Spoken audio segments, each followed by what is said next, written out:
আমি শুধু একটি কথাই বলতে আপনাদের সামনে আবারও আসলাম। জীবনে আমি ছোট থেকে বড় হয়েছি, বহুত নেতা দেখেছি। নেতারের সাথে থাইকে কোনো কিচ্ছু করা যাবে না। নেতারের সাথে থাইকে আপনার কোনো লাভ নেই। আপনি নেতা নেতা করবেন, আপনার নেতা কোনো কিচ্ছু দিতে পারবে না আপনাকে। আপনি যতই বলেন, নেতা আপনাকে সর্বোচ্চ কি দিতে পারে? আপনি নেতার কাছে যায় 8-10টা কেস খেতে পারেন, তার বেশি কিছু পারবেন না।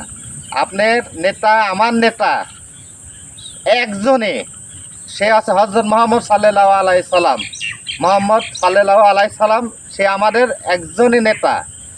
আমরা তাকেই নেতা মানি। আমরা সর্বোচ্চ তার ভালোবাসাতেই রয়েছি। সে আমাদের জন্য অনেক কিছু করেছে, সে আমাদের জন্য অনেক কিছু করেছে এবং করবে। শুরু থেকে করছে এবং করবে, এবং মৃত্যুর আগ পর্যন্ত, মৃত্যুর পরেও করবে। সে আছে আমাদের একজনই, হযরত মুহাম্মদ সাল্লাল্লাহু আলাইহি সাল্লাম। আমরা তাকেই নেতা মানি।